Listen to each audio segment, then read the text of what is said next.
Hello, I'm Horceror. I want to find out what makes every single killer tick. There's one big glaring issue with that though. I play the Nemesis, essentially only the Nemesis. I physically cannot get thousands of hours of experience on every single character. So, I'm going to be interviewing people that do have those thousands of hours. One for every single killer. Welcome to Stars of the Fog.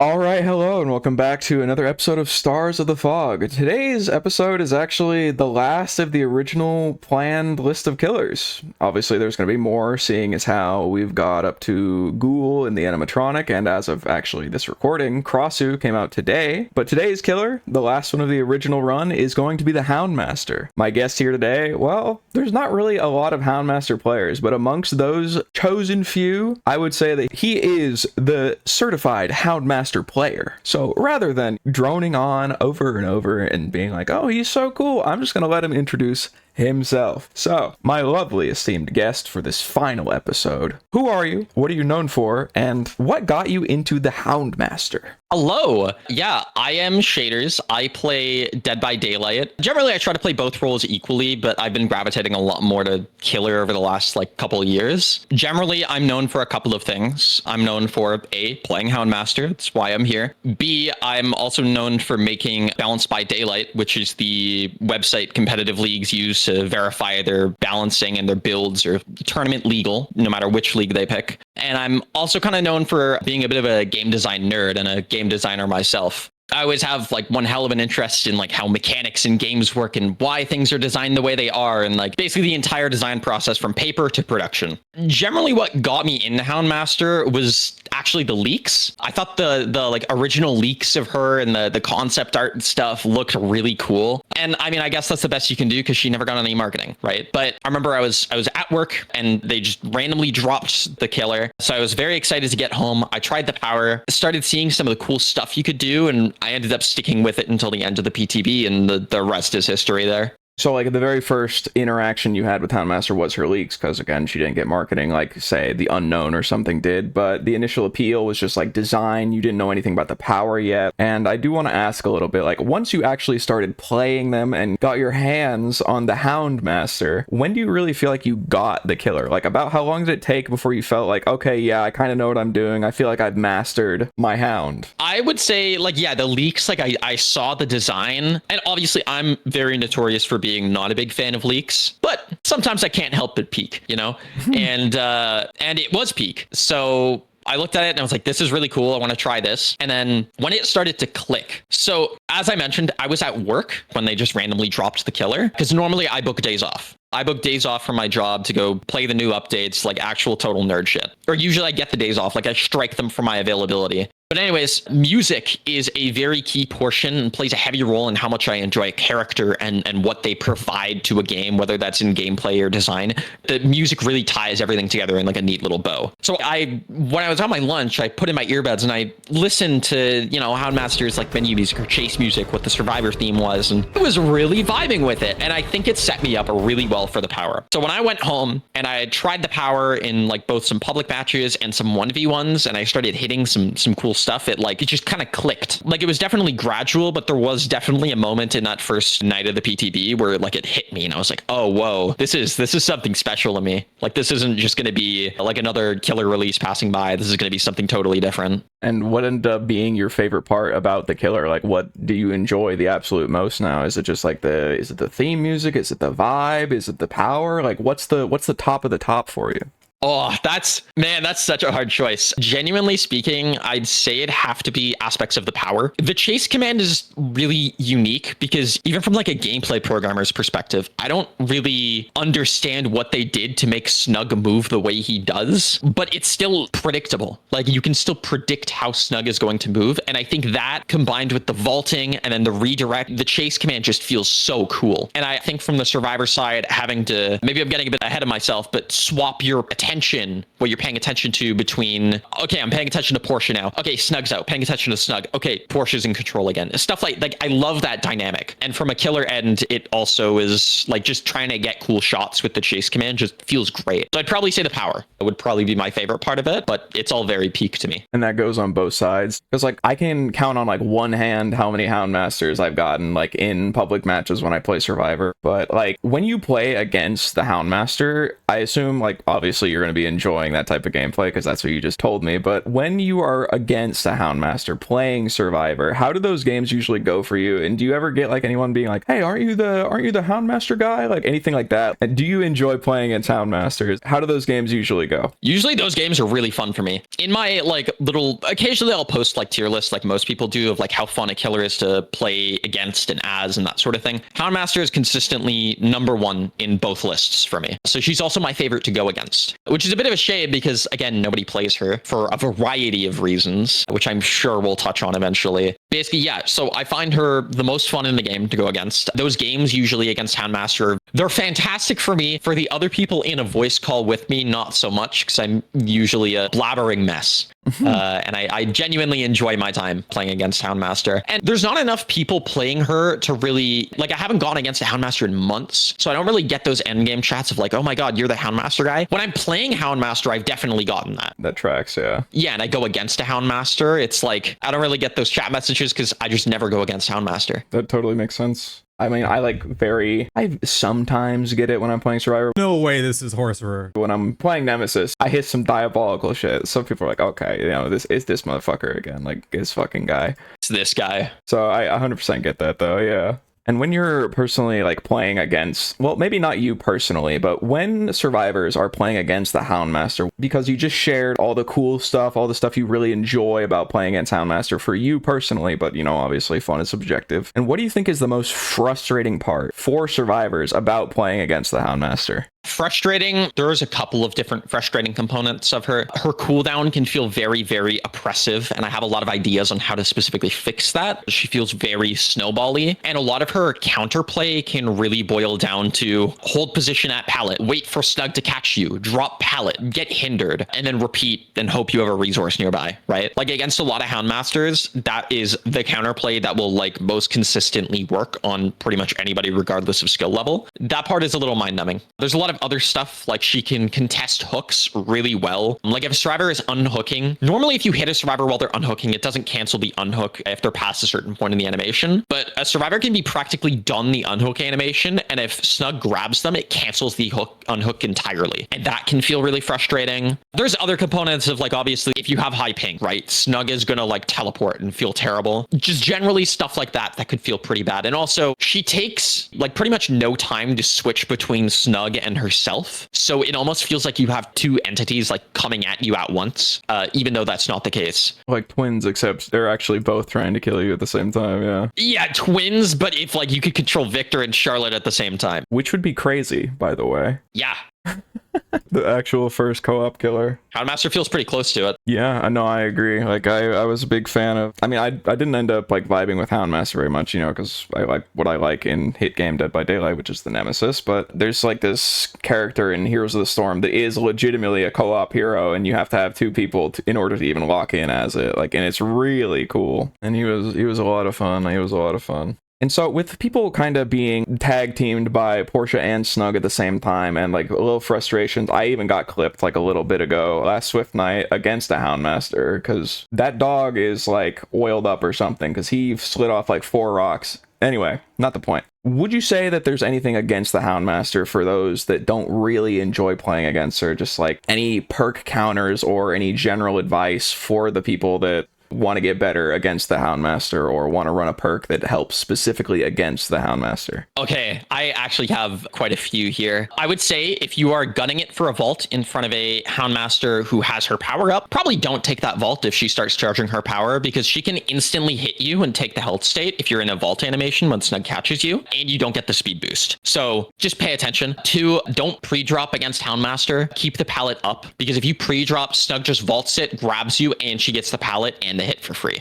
right? That is definitely another thing. And another small cue is pay attention to the dog barking. So Houndmaster's cooldown doesn't actually start until Snug is like by Portia's side again, right? But when Snug like is officially quote unquote following Portia again, which is what the terminology is, Snug makes a little bark, but it's a very distinct from the other barks Snug makes. So you can tell as a survivor when the 3-second cooldown starts and like count in your head. And you can use that to kind of like track her cooldown to see like when you might be safe and like when, hey, maybe I need to get to a resource. And then I think the last piece of advice I'd give is mainly if you have Houndmaster and you're able to just go into like a quick custom game with bots and see how Snug paths, knowing how Snug paths is going to make it much easier to counter her. Because Snug's pathing is not as intuitive from the survivor side. But from the killer side, if you see it and then you're playing survivor, you'll have a slightly easier time being like, okay, I know where Snug is going to go here. And that is pretty important because a lot of survivors kind of miss path because they don't know what Snug's going to do, when in reality, he is actually quite predictable. I mean, yeah, he goes in a straight line. He just kind of slides off stuff every once in a while. It's hard to like verbally explain it, but generally straight line, but will slide in the shortest path to continue running in a straight line is how I might describe it. It's like a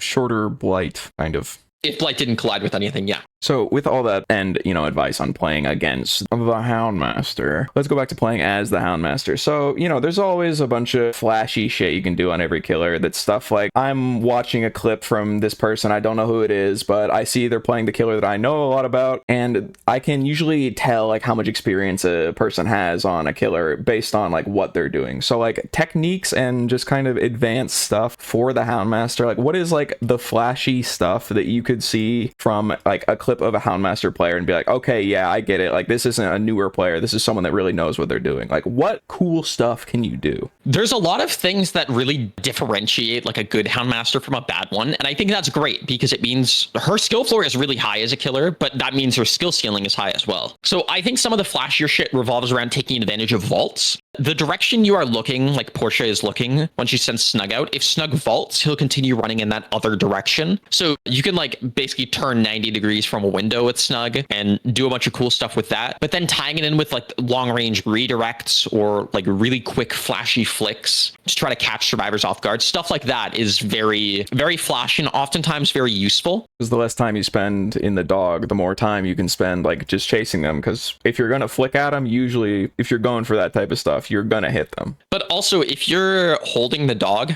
there are times where you should be holding the dog, but those times are only when you want the survivor to know you're zoning them. If you're trying to get the grab and there's certain areas where like you don't want to telegraph your attack, that's when a flick is really useful. And that's when like using that pinpoint precision is really helpful. So stuff like that I'd say is really cool. Taking advantage of vaults to try to like cut off survivors and like basically pincer them in like a really unique way. There's also other things that are less obvious. Like if someone looks at a clip and they don't main Houndmaster and they see them do something weird, but they're like, oh, that's probably whatever. There's stuff that's like only somebody who actively plays the killer would notice and be like, they know what they're doing, which is like map specific collision stuff. Because I'm sure you know that Houndmaster, Snug in particular, gets stuck on a lot of stuff, right? I am aware of that, yeah. This is going to be a bit of a hot take from me, but usually Snug getting stuck is a case of players messing up and not knowing map collision. Myself included, this happens to me all the time. But doing specific maneuvers to work around poor map collision and stuff like that, like little small minor things, like there's a little crate like sticking out. So like backing up a bit before sending Snug or doing stuff like that to get the perfect angle for the redirect. Those are really high skill things that someone's not going to be able to notice in a clip. But as far as stuff people can notice in a clip, it's generally vaults and cutting people off and flicking and that sort of thing. Those are all very flashy and you can tell at a glance. And you did just kind of bring up the whole bugs thing. And obviously, you know, we've all seen the sideways Snug. We've all seen like some crazy shit with the Houndmaster. But are there like any bugs that you really want to talk about? Like the notable ones that are like, okay, what are we doing here? Stuff that really breaks the killer, anything at all that isn't working as intended. There's two major bugs. One most people know about. The other, it's seemingly nobody knows about because you have to play the killer for longer than like a couple matches, you know? The first one is like that everybody knows about generally is the exploding dog bug. There was a specific cause for it, but generally it revolves around like, so sometimes Snug veers off from you, right? Sometimes Snug like runs off a little bit or like gets a little far. So when you call the chase command, what used to happen on our launch was if you called the chase command, Snug would start chasing wherever he was. So you could kind of like desync Snug a la the ice climbers basically, and like run the chase command remotely from different locations. And it was a cool tech, but it got patched, and the way they solved it was they'd teleport Snug into, like, he'd turn into a black fog and teleport right back to you. But since the Arella patch, that's been super buggy, where sometimes when you fire the chase command either too quick or in front of a wall or in front of a certain piece of map geometry, the chase command cancels, your cooldown starts, and Snug just like does a black poof of smoke and then pops back, and you can't use your power for the next 3 seconds. That sucks. That is not amazing. And that's like the one bug that everybody else knows about. But this next one is terrible. This is arguably the worst bug, and if anything should ever be prioritized in Houndmaster bug fixes, I will take Exploding Dog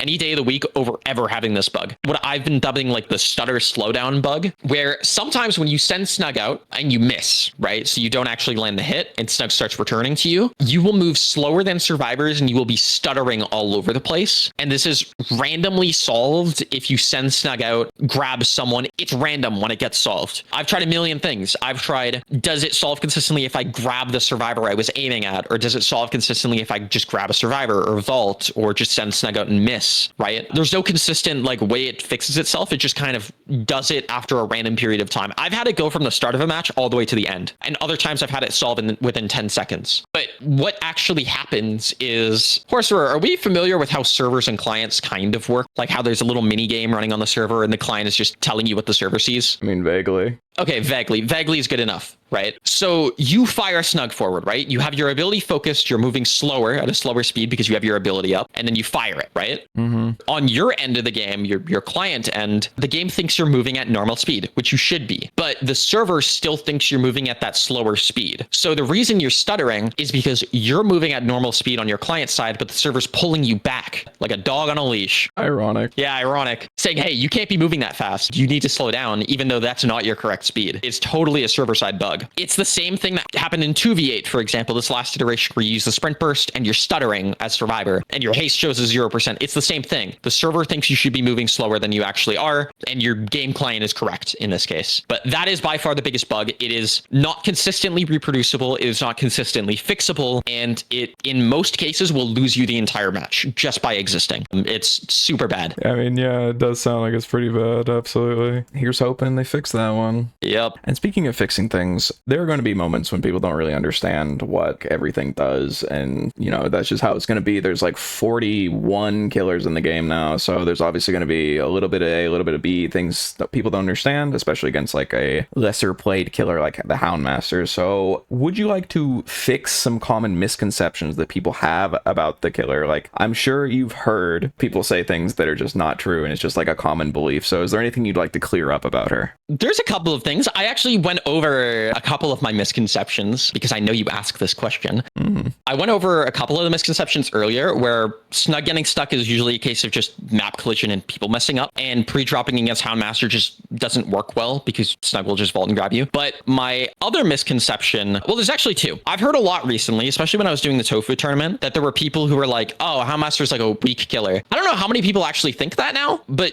just in case, no, she's not weak. But also, I see people really overrate her on a list as well, and I don't think she's as strong as people rate her. Houndmaster is a very solid killer, and I think people underrate and overrate her, and I think that's a big misconception. People just don't know how she flows in a normal match with the current meta because nobody plays her. And anytime she is getting like high level play, it's usually in comp, but even comp players don't really like playing Houndmaster. My second misconception is for Houndmaster players. There are two add-ons that Houndmaster players love ranting and raving about, and I have been staunchly on the opposing end of the table saying, no, these suck. Barley Meal, which increases the amount of distance that Snug runs on your initial chase command by 20%. I don't think that add-on is good. I think that is an active detriment. There's also another add-on, Young Coconut, which increases the chase speed by 5%. And I also think that one's not a detriment. It's a buff, but not a great one. So Barley Meal, picture this, right?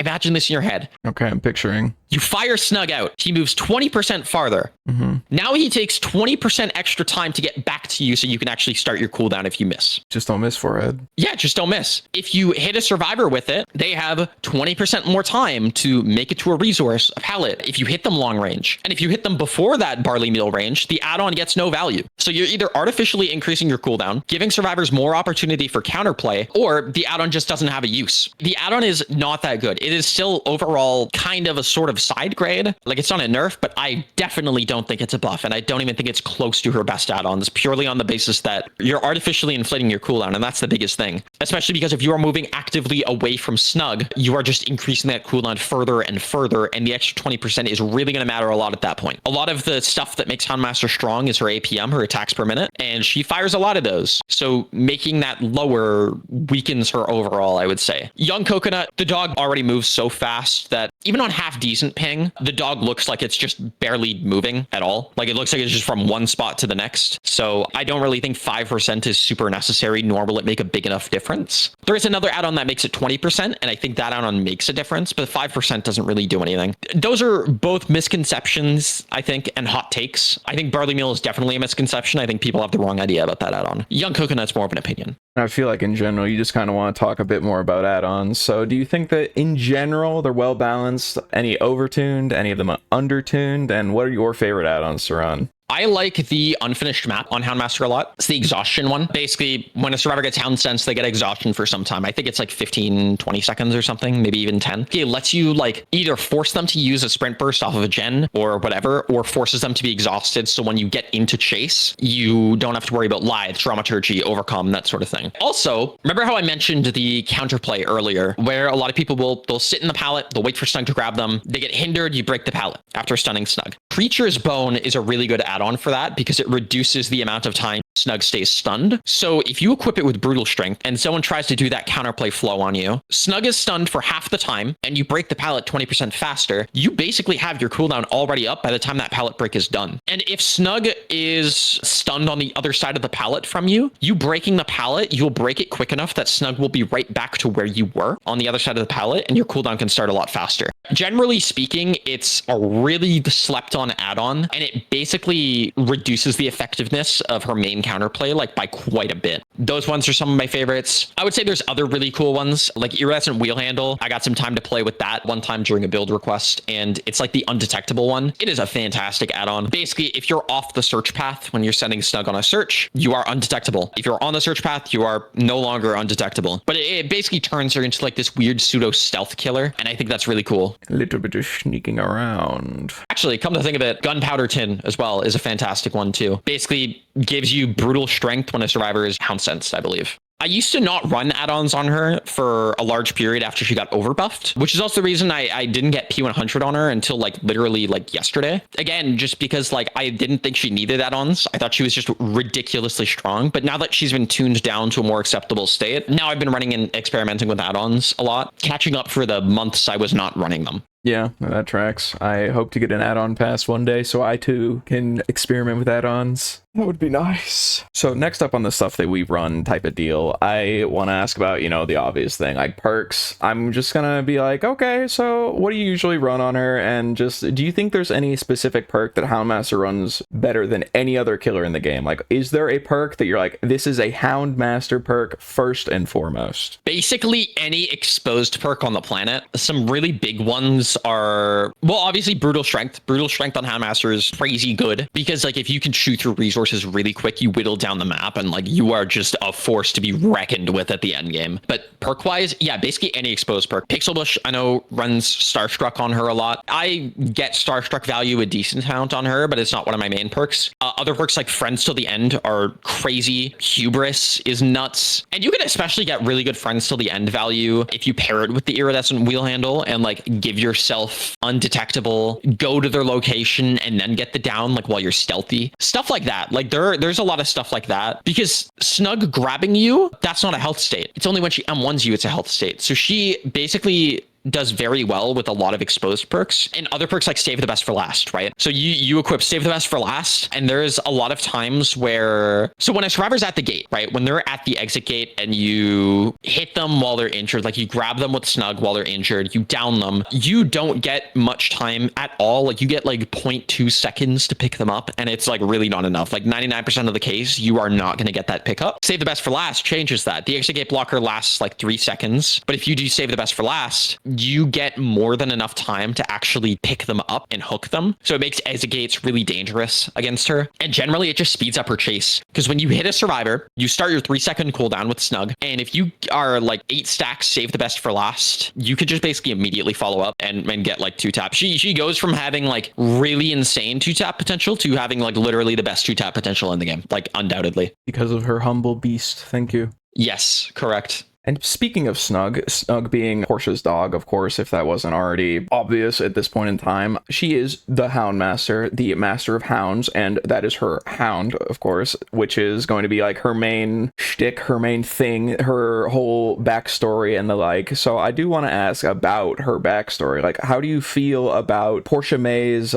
backstory? How do you feel about her lore? And just in general, are you more of a playstyle purist? Do you enjoy the lore more, or is a little bit of A, a little bit of B, you enjoy the whole character type of deal? I'm mainly gameplay focused overall, but generally speaking, I watch the fun pixel bush videos, that sort of thing. Her lore is very good. Am I like that much of a super fan that I could like really go through every sentence of her lore by memory? No. But do I know like the beats, the skips and beats of it? Yes. And generally, I think it's a really touching story. I think it is definitely a gruesome story. Molak as a character is like really evil. Evil and mean and rude, and also it portrays Portia as this force to be reckoned with, and she's terrifying in her lore. And obviously like Snug he was the runt of the litter from what I understand, so there are other dogs, so her lore is also great for opening up cosmetic potential with more dogs. Another beast. More beasts, more humble dogs. And she does actually have a cosmetic where she does get another dog, and it's like $20, but that's besides the point. How do you really feel about Portia's cosmetics, and do you think they have enough or not enough? And is there, like, if you had full control of it, what would you have made for a skin if you were to get like a Shaders OP, a Houndmaster skin? And just like right now, what is your favorite cosmetic like look for her? My favorite cosmetic look is actually like the one from the original concept art leaks. I have like very certain type of fixation when it comes to DBD, and like that leaked image had a white background, so I knew that wasn't her original look. I knew that was a cosmetic because killer concept arts have a dark background. Cosmetic concept arts usually have a white background or lighter, and that was like that certain type of fixation, and that fit is what I run generally. But I run it with the crow weapon, like the black crow, because I think the weapon's really cool. But I think she does not have enough cosmetics. I think she's been out for nearing up on a year now. She hasn't gotten a single store released cosmetic. She's only got event cosmetics. She got a Blood Moon cosmetic, she got Frosty Eyes, and she got some anniversary cosmetics. Sure, she got the dev pick in the cosmetic contest, and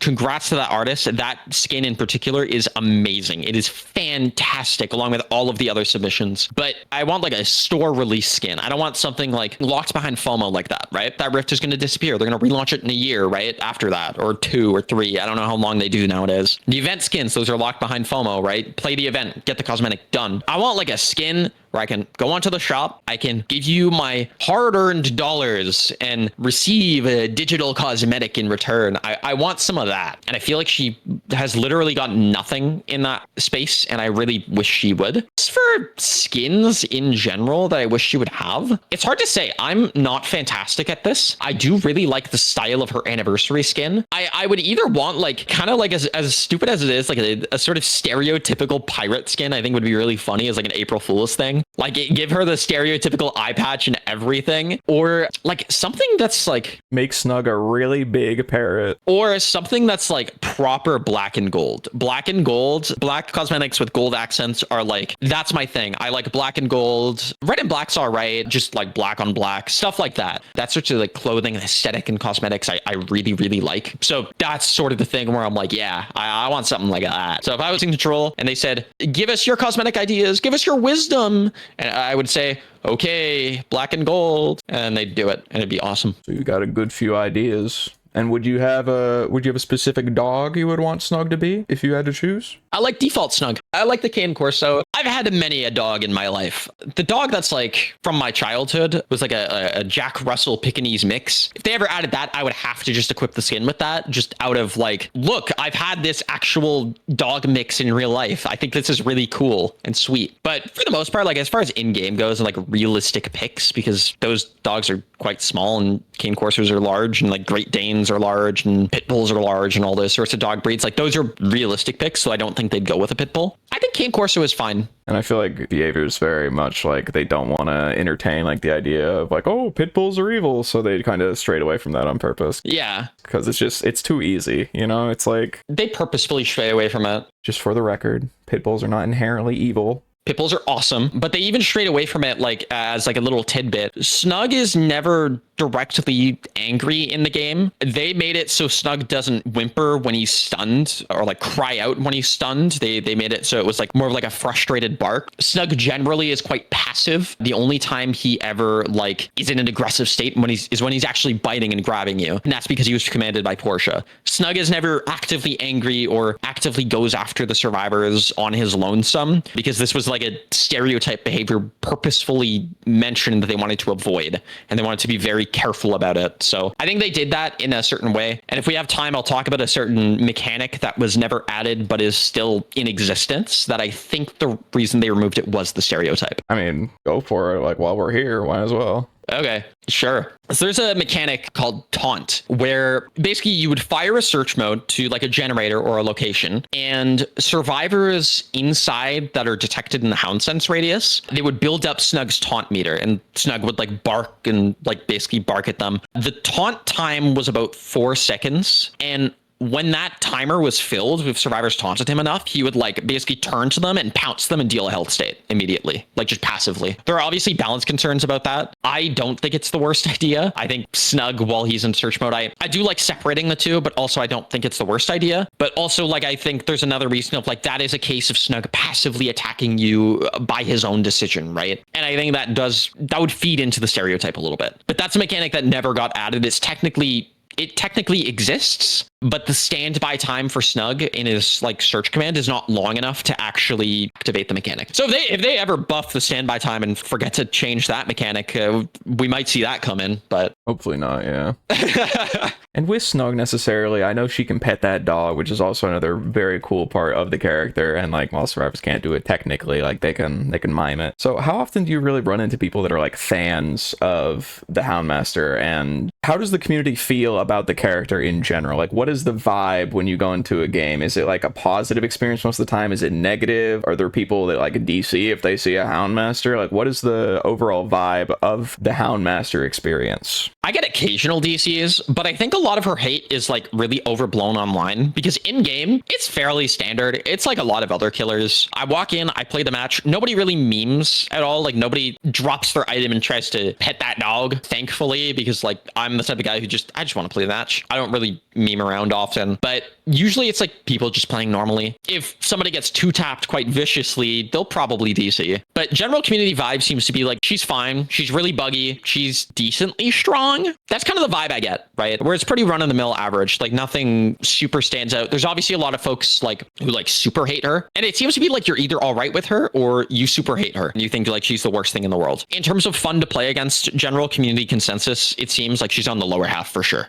So not like a bottom 5, but definitely not like in the upper echelon of killers. Like, oh my god, yippee, it's a Houndmaster. Exactly. It's like, oh, okay, I guess. But yeah, like people tend to usually understand her overall vibe and really enjoy the atmosphere she portrays. But her gameplay, like a lot of folks think there's more to be desired. Absolutely. That tracks 100%, because I don't have an opinion on like 90% of the roster. Like, it's either like I don't like them or it's like, oh cool, it's whatever. Like, I don't really, it's either, you know, it's very just neutral most of the time, I would say, for a lot of people, because that's just kind of how it goes. Especially on like a lower pick rate killer like the Houndmaster, of course. But despite her pick rate, I do kind of want to ask on the other end of things for picking the Houndmaster. Like, obviously she has some bugs, and like that's a negative, of course. But like, let's just say in a vacuum, you play a game with no bugs, and how strong would you say she is? Like, in that vacuum where nothing goes wrong, like you have an average game, how good do you think the Houndmaster is? Like, not necessarily just like tier wise, but just your own reasoning, your experience experience, your hours, etc., etc., etc. How good is she? Like a pretty average run-of-the-mill match with no bugs, nothing crazy happening. I'd say probably low A tier is where I'd put her. Maybe getting close to mid. I'd probably say like within the top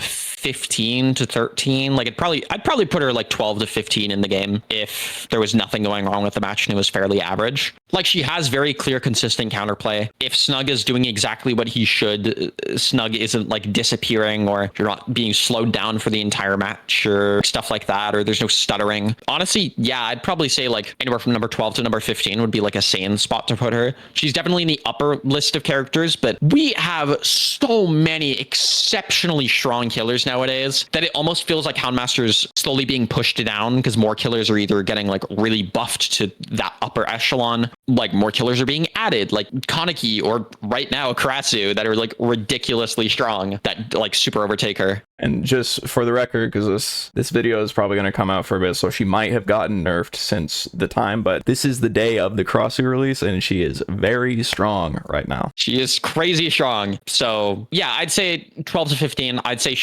you could make killers that are slightly stronger than her and have them be balanced, but I wouldn't make anything exceptionally stronger than her. Like she would be on the upper echelon of a killer that I'd be like, yes, this is fair and balanced. So she's like kind of skirting the line of like, okay, maybe we need to tone it back, but she's not there yet. Yeah, because like she has like bugs and things that go wrong, so like she's not just like shit stomping every game for free. She's like a little below the line in like a perfect like scenario, I would say. Okay, in a pretty good spot then for what she is. Yeah. And there's a lot of maps in Dead by Daylight that are always going to tie into how strong something is, like a perk or a killer or a survivor. Well, all survivors in general. Like there's stuff that is better for either side, and it like varies. That's how like the RNG of the game works. It picks a random map. What is your favorite map for the Houndmaster, and of course your least favorite map? And what in general makes a map good or bad for Houndmaster? Ooh, this is a good question. I would say a lot of the McMillan maps are my favorites. If I had to pick one, there is the pick where I'm like, this killer is strong in this map, I know I'll have a good match, and that's usually Coal Tower. It's a small map, it's got decent tile chaining, and there's lots of opportunities for me to use my power creatively. My crazy wacko pick would be Suffo Pit, and that's because that middle section has so many vaults and different pallets and different ways to like creatively cut survivors off that like it is a map where I feel confident that I could get a clip on very consistently. And that's the sort of like dopamine hit that I really like. So Suffo Pit is probably my crazy pick, but like in general, Coal Tower. Least favorite map, we are probably looking at Larry's. I think Larry's is horrific for her because the map geometry itself is everything juts out. The map geometry is in a way where Snug will get stuck on most things if you fire him. So you're really limited in your playstyle options. And also search mode breaks on that map a lot. Sometimes if you fire a search mode across a map, it doesn't happen as much nowadays now that they've kind of just like pseudo fixed the pathing, but it still kind of happens where you'll fire search to a generator across the map, which is usually a bad idea, by the way, playstyle wise, just if any beginners are watching. But Snug might just get stuck, and then he'll be stuck there in search mode for like 20 seconds until the game's like, oh, wait, he's stuck, and then teleports him back to you. So Larry's is definitely my least favorite. Coal Tower, probably my general favorite, but Suffo Pit is like the wildcard pick. Oh, and you were just giving people like a little bit of good advice if they're trying to just learn the Houndmaster for the first time. So obviously, like you could probably write me a full 5-paragraph essay, like a 10,000-page dissertation on the Houndmaster. But if someone's picking them up for the first time, what is like the very general basic advice you would give somebody that wants to master their hound? There's a couple of points I have. I'll keep them very brief, and I talked about a couple of them during this video. But if I had to like consolidate them, the first one is be quick, but also patient. There's times where you should go with like a super flashy flick to like not telegraph your attack. There's also other times when you should wait and zone and make a survivor make a decision for themselves, because usually they're probably making the wrong decision and you can react. Using the vault and the unique pathing from it to kind of cut off survivors and pincer them is also fantastic. Learn map collisions and where Snug's going to go. For a lot of like the really like interesting and cool shots, you need to think faster than that path indicator you get. If you can think faster than that path indicator, you can think faster than the survivor. And I would say similar advice to what I gave for the counterplay, but on the killer side this time. If you see a survivor gunning it for a vault and your power's out, send Snug out, because if you hit them during the vault, it takes the health state and they don't get a speed boost, and you get Snug back basically instantly. It is like guaranteed 2-tap potential. Is that a bug or is that intended? That is intended. That is exactly how the power is supposed to work. Okay. Be careful around vault survivors. Remember that. And another little thing that like I actually taught a friend this yesterday, and she was like, whoa, survivors are hindered by 10% for a little when they're freed from Snug. hits for about 5 seconds. So if a survivor has overcome or there's no resources nearby, you can grab them with Snug, wait for them to be freed, and then hit them to counteract their post-hit speed boost with the hinder. And they will gain like no distance on you. This is where her 2-tap potential is really crazy. This is overused in competitive play. In competitive play, they do this literally all of the time. Even if there's like a pallet right next to them, it's silly because you hit them, they drop the pallet, the same thing happens. You don't get anything for it. You just blew 8 seconds. But if there's no resources or they have overcome and you want to counter the exhaustion, fantastic idea. Do it. And then also,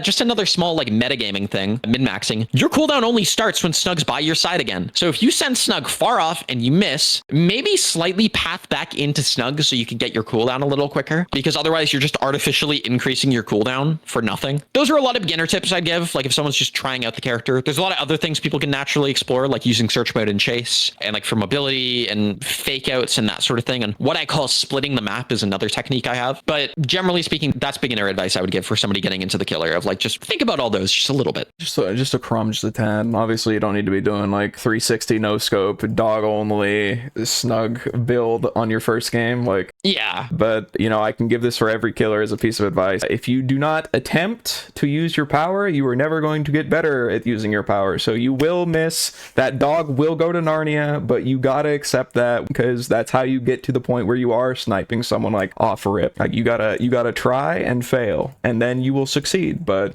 it's part of life. That's good advice as well. That's not just Dead by Daylight. That was advice that Blight players had a lot back in 2020. There was an old content creator who would basically put himself on Hawkins at the start of his streams and only use power, only use M2 on old Blight with like the really harsh collision. And that was like his way of getting better. And I used to do that a little as well. That sort of like only M2 philosophy to get better is something I follow a lot when I'm learning new killers. So yes, very good advice. And that's some good beginner advice, but obviously a beginner is not going to be someone that's going to be like in the upper echelon of things, just like, you know, 4K5 every game. But if you want to go on like a win streak or something, if you want to win every game, which obviously you can't do every single time, but, you know, win streaking is relatively popular content-wise. And just out of curiosity, how good do you think the Houndmaster is for win streaking stuff? And do you feel like comparatively to other killers, she has any like big bonuses that help her achieve win streaks? And do you personally enjoy doing win streaks? Houndmaster as a win streaking killer, I will start off by saying I don't personally enjoy win streaks. If I want really hard, crazy stress playing a killer, I'm just going to play them in comp. I'm going to go on scrims. I'm going to go on DBD ranked. I'm going to do a bunch of stuff like that. That's how I personally enjoy swallowing my poison and then sweating on Dead by Daylight. But win streaking, I think she's pretty good at it. I think she's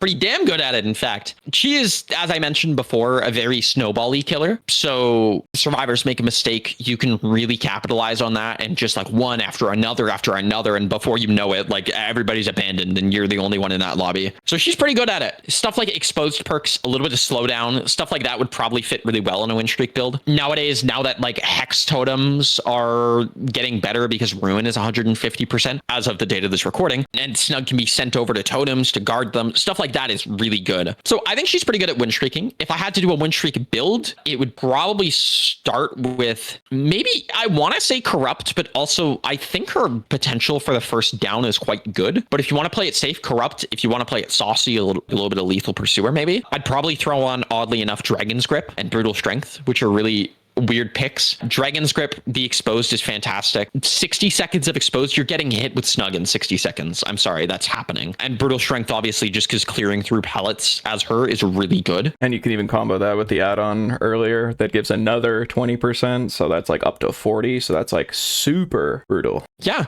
you can combo it with Gunpowder Tin and Unfinished Maps. So you counter exhaustions with Hound Sense and also give you 30% plus the 20 from Brutal. So those combos are really strong. And then, I don't know, you could put another slowdown perk. Like you could put, I really like Grim Embrace. I know that's not really a common win streak pick. It's just like it's like a wholesome Chungus, I'm going to hook everybody pick. It's an I'm playing for fun type of perk pick. I'm playing for fun, but I don't want the match over in 5 minutes. You could put on, I mean, Deadman's got nerfed, so you could put on maybe Eruption, or you could put on Pop, or like anything like that, right? General slowdowns like that. Ruin too works really well now. So if you had to do a win streaking build, stuff like that, a little bit to get you started in the early game, because having a strong early game as her will basically guarantee you slow down later, or like you snowball later, sorry. A little bit of slowdown, and then maybe like an exposed perk or some sort of chase perk to like guarantee your time to kill is low. You've got options. You're not just like kind of stuck in a cookie cutter, like, oh, here's my 4 slowdown and this is how I'm going to win. No, there's really creative picks you can do with her just because of how she works. And that's nice. It must. I sound bitter every time. It must be nice to be able to choose different perks. It is nice. Okay, yeah, fuck you, dude. And with these perks being good and, you know, just in general, like something that I wish I could change about my killer is the ability to actually run different builds in unique and interesting ways, exposed or, you know, faster kick. I mean, obviously I don't need kick speeds as a Nemesis player, but in general, that like would be stuff that I would change. I would give myself an add-on pass, but I want to ask you specifically what you would change about the Houndmaster if you could. And I do mean like anything at all. Like, what do you think is problematic about her? Do you think there's anything she needs for accessibility, anything for her kit, anything for her balance vibe, whatever? Like, what would you change about your character if you had like complete control of the process? Giving a game designer complete control over an entire character is like especially someone like me, is a really bad idea. If I had a couple of changes though, just what I would change about her. First off is her hit cooldowns. I think her hit cooldowns are in a bad state because it's 3 seconds consistently no matter what. Survivor's grabbed, you hit them, 3 seconds starts immediately. Survivor frees themselves, Snug runs over to you, and then 3 seconds starts. It's like more like 5 or 6. And like notoriously when she launched, her cooldown was actually 4 seconds. And on her BTB, it was 5, and they buffed it up to 3. I would separate her cooldowns from Snug missing versus actually getting a hit with Snug. I would do 5-second cooldown when you're actually like next to Snug and the cooldown instantly starts, but I would do 3 if you miss. So the purpose of that is to kind of equalize the cooldowns. So survivors get a little more time after they get hit to make some distance, maybe make a resource. They don't get 2-tapped as easily. I would also, and I think this one might be controversial, I'm not sure, at least in certain spaces, I might remove the hinder. Not remove the hinder from the stun. I think that's actually a pretty important part of the kit, but remove the hinder of like just waiting around. And when Snug is freed automatically after 8 seconds, then like the survivor gets hindered. I don't think that should be in the game. Yeah, like why are you hindered? Like if it's not actively biting you. Doesn't make sense. And I think a third thing would be generally I would like a full add-on pass on her, like ground up add-on pass. Okay, biblical greed. Hold on now, buddy. Let me get mine first. You can get yours. I can wait, but I want one eventually. Oh, okay. Yeah, fair enough. What, you don't think knotted rope is worth running? Actually, I mean, knotted rope is how you get the fastest weapon wipe in Dead by Daylight. Okay, clickbait boy. Okay. But I think her add-ons, they're fine. Like it's a run-of-the-mill Dead by Daylight kit, but there's so much more you could do. Like there's really cool ideas you could do where like, I don't know, let's say you get an extra redirect after you do some vault or something and a survivor's hound sense, or like you play more with the hound sense mechanic as like you get these status effects when you're hound sense, stuff like that. But I really like the idea of playing with the chase command, right? Of like, what if we add redirects, or what if we change how this works, or what if we encourage vaults by doing this other stuff? Like you can do these really creative, cool things potentially with an ability like that. And it's just like behavior just chose the changing numbers thing. And I'm not as big a fan of that because I think there's such a cool design space for pretty much every kit in Dead by Daylight, but especially Houndmasters, because her kit is one I'm passionate about. So I would say out on pass, separate miss and successful cooldowns, and then remove the hinder from just like being naturally freed. But if you stun the dog, I think the hinder is fair because her counterplay is very consistent there. And I think it's okay to give her a bit of a helping hand when that counterplay is consistently being used because it's very easy to pull off. That would be like obviously your ideal update. But now I just want to ask about like, rather than the shaders update for the Houndmaster, that would be its big title and big red letters. What about the updates that she has actually gotten? Like, how would you say that the buffs and nerfs that she has received like have been? Like, would you say they're fair? Would you say they're unfair? Or would you say like, what are we doing? How have changes to the Houndmaster directly gone? I would say she's been treated very handsomely in terms of her actual changes she's gotten, especially at launch. At launch, she was really weak and they did some buffs to her. And then in the first bug fix patch, that's when they bumped her cooldown down to 4 seconds. That's when like they changed like the Hound Sense radius visibility and like a couple of other things like that. Those were small buffs in that first bug fix. And it was like, okay, this is a step in the right direction. She feels okay. But in the second bug fix, that was when she got like 8.4.2. That was when she got like a lot of these really crazy changes. Like her vault speed for Snug went down from like 0.9 to 0.45, which created a lot of really unsavory bugs. And it was really bad, really strong. The hindered effect, that's when it got bumped up to 10% because it was 3% before. There's some other stuff, like they consistently kept reducing the time it takes to like transition between the redirect state and controlling Portia again. It's like when you'd redirect, I don't know if you noticed because it's so fast nowadays, but your camera physically moves towards Snug like linearly over time. I played Portia enough to get her achievements, and then I bounced. I'm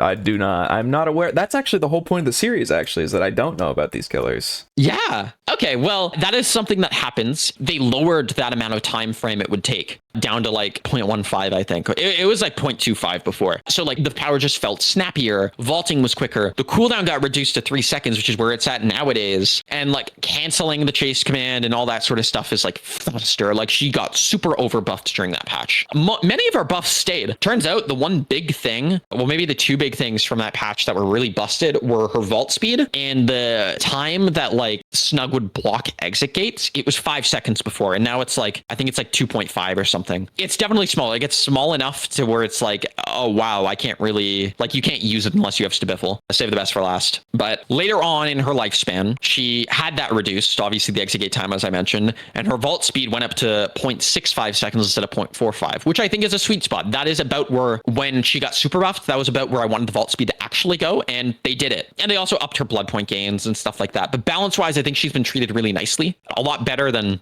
certain other killers. I'm just Skull Merchant.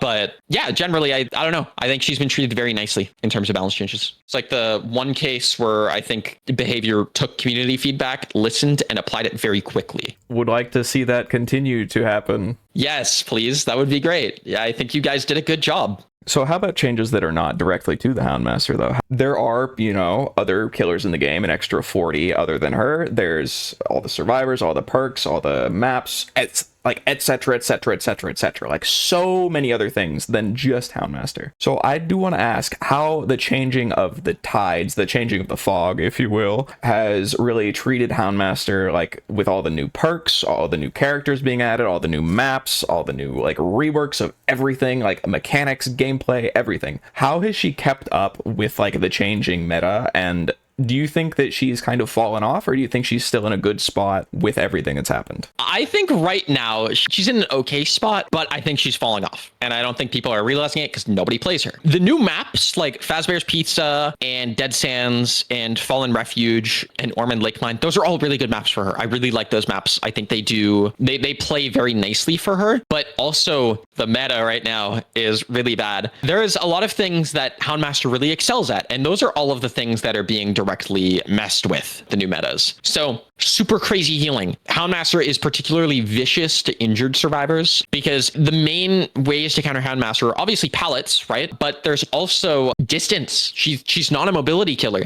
She can use search mode, but her search mode is very counterable if she's trying to use it in chase or as like a catch-up mechanic. So distance like really hurts her, distance and pre-running and that sort of thing. And those are all things that are consistently getting buffed. Ghost notes releasing where you recover exhaustion 10% faster, combined with vigil being 66%. Combine those, exhaustion, you basically always have sprint burst up. You can always pre-run a gen. Other aura reveal perks that reveal the killer's aura, those are like poised getting buffed again. Again, no scratch marks, like pre-running. It's a pre-running perk, right? There's other stuff like the healing meta, right? You hit a survivor, sure, you have not decent, you have great 2-tap potential, but that still lengthens your chase. And if the survivor can reach a resource, that chase is now extended for quite a while until you can obviously get them to waste the resource. I think she gets hard countered by healing. The pre-running and distance denial are super crazy for her. Those are like easily the like macro game counters that will take you from like a 12 stage like 4K3 to like being 4-outed. And I also think a lot of the changes that are targeted around like anti-camp and anti-tunnel and anti-slug are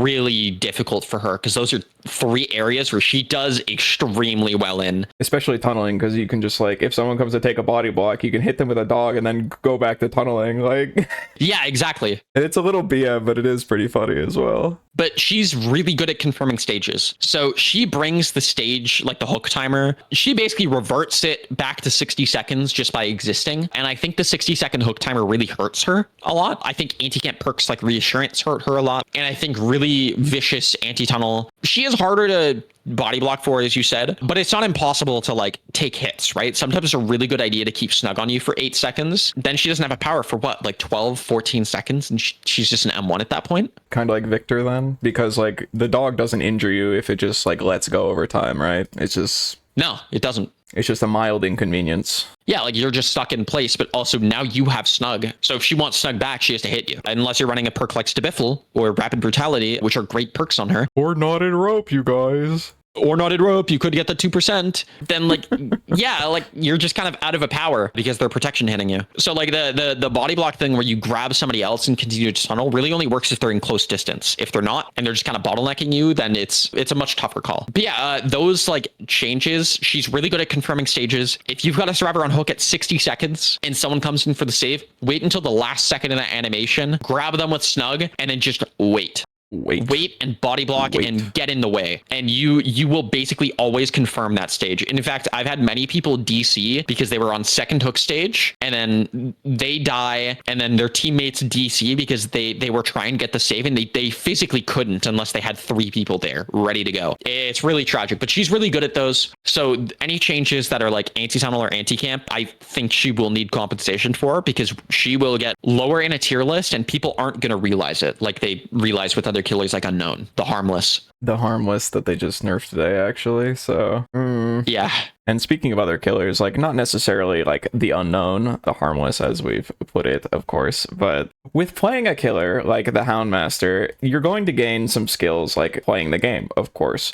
Basic looping stuff, using your power, etc., etc. Would you say that there's anything from the Houndmaster specifically, not necessarily just like the basic mechanics of the game, like of course that's going to be something that is transferable, but are there any transferable gameplay skills from Houndmaster specifically that would make you better at a different killer? I would say in general, a lot of the dash killers, actually. Houndmaster is like a sort of anti-dash killer. Her power is the same thing like a dash killer would have, but she moves Snug instead of herself. So when she misses, she is punished super severely. Killers like Wesker, or like using Dracula's wolf form, like the Pounce there, or other killers that like have a dash or like kind of like CC survivors or speed up towards them. If you're good at Houndmaster, you can be good at those killers too, purely on the basis that like a lot of mobility killers like Wesker, for example, are punished less than her for missing because you're already next to the survivor at this point, right? Versus Houndmaster has to run all the way over there and catch up still while Snug runs back to you. So there's a lot of aspects there where she is going to be punished way more. And that area of being punished more and having to get better at that while you're at a disadvantage makes it a lot easier for you to play other like 2 dash, 3 dash, 5 dash if you're blight and greedy style killers. And I think those skills can be really transferable. And with transferable skills, I'm going to go back all the way to the beginning now for when you first got into this video game, Dead by Daylight, and with all the hours you've gotten in Dead by Daylight over the years since whenever you started, and all the transferable skills you've gained from playing every role, every killer, every survivor, like all through every patch, like anytime you've been playing the game of Dead by Daylight. At the very beginning, what was like the thing that got you into playing Dead by Daylight, and when did you start? Like, do you remember a specific patch, a specific character, a specific time? Like, what got you into DBD? I actually have a story for this. Yippee! So the patch I got into Dead by Daylight was like the Death Slinger mid chapter. So it was like either 3.7.0 or 3.7.1. But basically it was a COVID game for me. So basically my real life friend Sean. Hello, Sean. Hi, Sean. Send this video to Sean. Yeah, so it was my friend Sean's COVID game, basically, and he wanted someone to play it, and we were in call, and he was like, hey, I'm playing this game Dead by Daylight, and I want you to... He doesn't sound like this, by the way, but he was like, and I want somebody to play it. So he offered to buy it for me. I mean, that's a surefire way to get your friends to play a game, I will say. Well, I actually don't like people buying things for me. It feels weird to me. I don't like receiving gifts because I don't know how to react, and I don't want to like hype myself up. I want to be authentic and genuine, right? So I actually don't like that. So I told him, I was like, hey, I don't think this is my kind of game, but I will accept it on the condition that if I don't like this, we refund it because I don't want to take your $20. Right. And he agreed. So I played it that night. It was like, I think like April 24th, 2020 or something like that. I think that was around the date. I liked playing it the first time. Right. And I stayed up playing it longer than I'd stayed up previous. Like it was like until 2 a.m.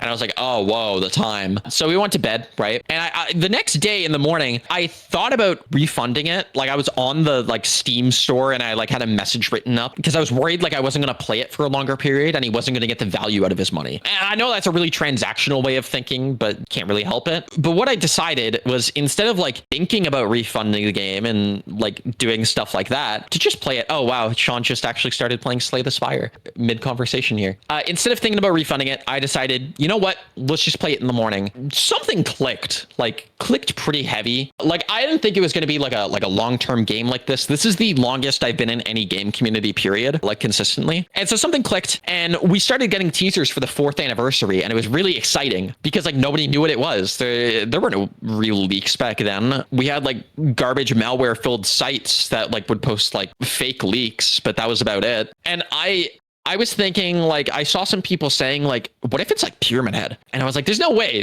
Konami hasn't touched the Silent Hill IP like in an actual game for years, right? Guess who's back? Yeah, right? And I was like, okay. And Silent Hill app came out yesterday. Yeah, it literally came out yesterday. And then when that stream happened and Pyramid Head showed up on the screen and they were like, try our PTB. I rounded up a bunch of my real life friends, Sean included, and we hopped on the Silent Hill PTB and played it. And honestly, like that was when it really clicked. That was when I was like, whoa, this is my game. I was sold from there. Truth be told, that is my favorite PTB of all time, purely because of just the fond memories I hold, like experiencing that for the first time. That was still back when I was scared of the game, right? Seeing Pyramid Head like roam the halls of Midwich, and I'm like terrified, crouching and like watching, hearing the terror radius he had back in the PTB. Like everything clicked, and I was like, this is a game I want to play, and I want to play it for a while and watch and be along for the ride. So that was what got me into Dead by Daylight. So we remember about the exact time too. It was like around the Pyramid Head PTB. Okay, cool, yeah. So you've been here for a good minute, a little bit over 5 years then? Like 5.5? Mm-hmm. That's a lot of Dead by Daylighting. Yep. Oh my god. Yep. And now I'm going to go to the opposite end of things, like back up to the modern day. You know, DBD has been through a lot. You know, we have basically every license under the sun. Of course, there's some that aren't here. We'll get the thing soon, TM, trust, fingers crossed. But with the amount of patches we've had this year, and while we did in fact have our biggest patch ever, which is Springtrap for the 9th anniversary, that was crazy, by the way, that we actually beat the Nemesis from whatever year that was. But now that we've gotten past like the 9.0 patches, and there've been a lot of very questionable ones at best, and a lot of the time BHVR doesn't make like amazing decisions, like as far as balance or community outcry goes, and then like they'll run it back and they'll get some credit back with the community, and then they'll do really well for a while, and then they just drop something that feels completely out there. It's like, what are we doing? Even this Crossu patch, like dev thoughts before they put out like the numbers on it, was just it felt backwards. And like a lot of things can work depending on number changes, but regardless, to make a long story short, with all of these patches, with all these changes, with all these things that the devs do and etc., and like, don't get me wrong, I enjoy the devs. Like I think they're relatively good at what they do, and then I just give them credit where it's due, and I give them criticism where it's due. How long do you personally think Dead by Daylight is going to last? That entirely depends on how long they can sustain paying for licensing agreements. Because unlike games like